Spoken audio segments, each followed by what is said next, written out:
Welcome to Bridgetown, the capital of Barbados. Whether you're visiting for a day from a cruise or spending a longer vacation here, this city has something for everyone. In this video, we will explore some of the most fascinating sights of Bridgetown, relax on the famous beaches of Carlisle Bay, and dive into an unforgettable snorkeling excursion at the Marine Park. Are you ready for the adventure? Let's go! Hi fellow travelers, this is Ken and welcome to my channel, Ken Travels 360. Today we are at Bridgetown, the capital of Barbados. And in this video, we are gonna explore some of the most interesting sights in this Caribbean city. We'll start off with St. Michael's Cathedral. The very first cathedral was actually consecrated in 1665, but it was later destroyed by a hurricane in 1780. The Pleasant one was completed in 1789 with £10,000 raised in a lottery, and then it became a cathedral in 1825.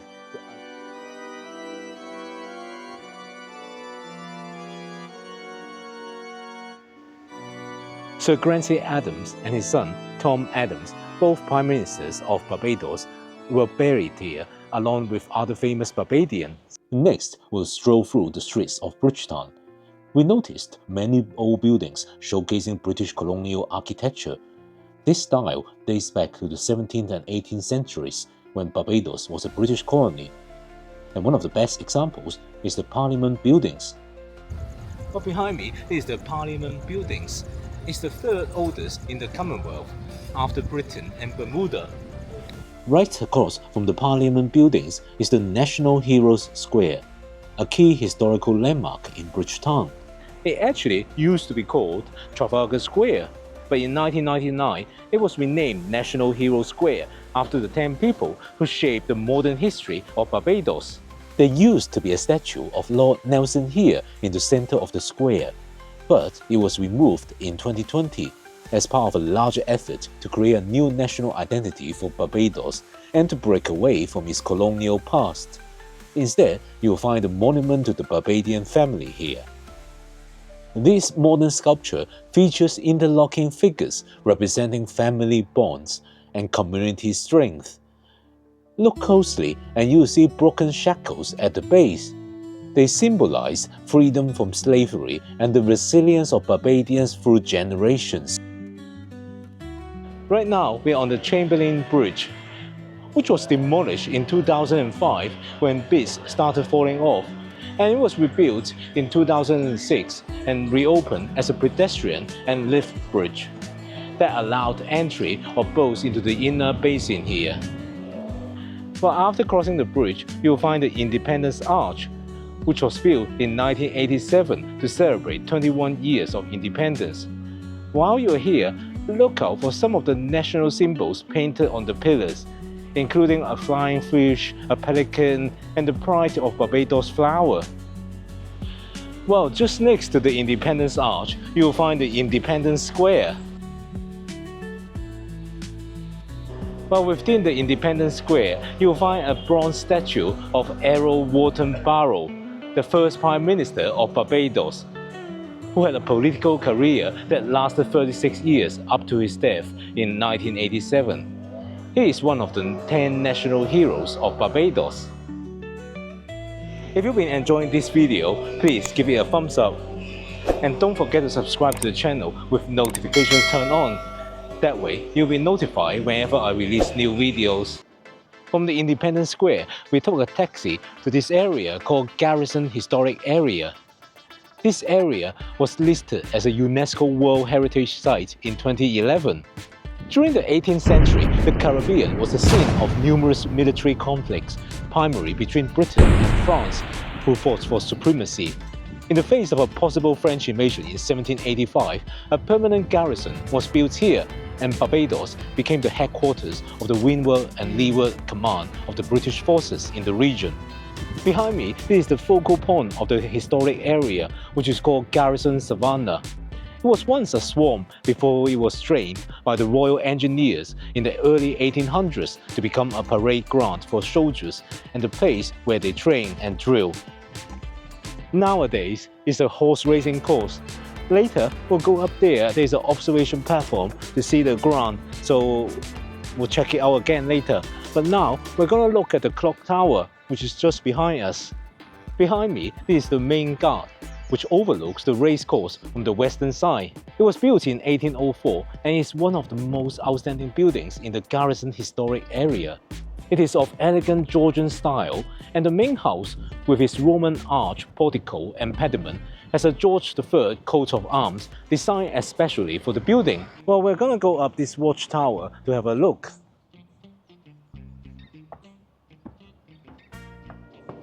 Wow. Ooh, it's a little bit high. At the top of this watchtower, you can get an amazing panorama of the whole race course. It's really stunning. Okay, I'm gonna go back down now. It's so steep, the stairs. But behind me, this is the George Washington House and Garrison Tunnels. Yes, it's that George Washington. Unfortunately, we arrived here just after 4 p.m, so it has just closed already, so we are gonna have to give this a miss. This beautifully restored 18th century plantation house is where the future first president of the USA stayed here in 1751 for a few months, when, as a 19-year-old, he accompanied his sick brother Lawrence, who later died, to search for a cure for his TB.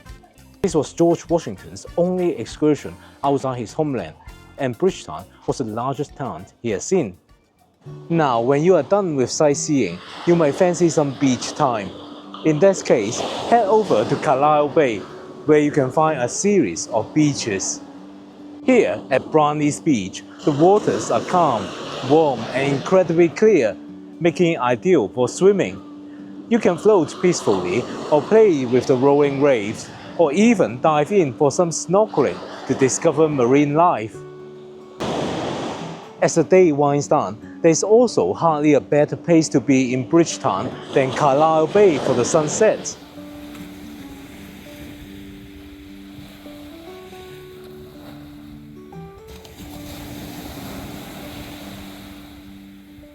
If you've already explored Bridgetown's main sites and beaches and fancy something more active, then I highly recommend a snorkeling trip to the Carlisle Bay Marine Park. We did one while staying at Sandals Royal Barbados.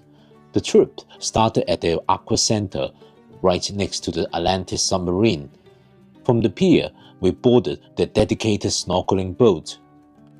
After about 15 minutes, we reached Carlisle Bay, a calm lagoon-like area perfect for snorkeling. Just 200 meters from the beach, you will find 6 shipwrecks scattered across the seabed at this designated marine park. During this snorkeling trip, we'll be visiting 2 wreck sites. The excursion is guided, and our guide led us to the first wreck, which I think is the Berwin. It's shallow enough that you can clearly see it from the surface, which was really cool. There were so many fish swimming around, and the water was really warm. I was definitely enjoying it. Next, we swam over to the Bargain Queen, the biggest of the wrecks at over 36 meters long. It was seriously impressive. It felt surreal exploring a shipwreck while snorkeling, something that is usually reserved for deeper dives. We visited during mid-November and it could be quite windy. Trips had been cancelled earlier in the week due to rough sea conditions. We were lucky to catch a clear day, though visibility was still slightly reduced. If you can, book the morning session for calmer waters and better visibility before the afternoon winds pick up.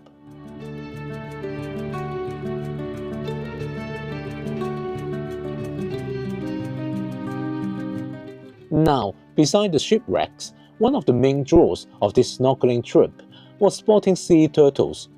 Our guide soon located one and pointed them out.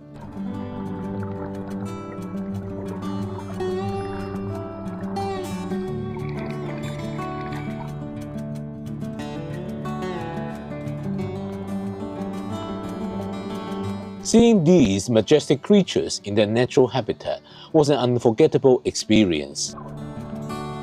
Bridgetown is a place that truly has it all. From history and culture to stunning beaches and unforgettable sunsets, there's an energy here that's both laid back and vibrant. Well, thanks for watching, and if you enjoyed this, please give these videos a thumbs up and subscribe to follow along on more of my travels. Until next time, happy traveling!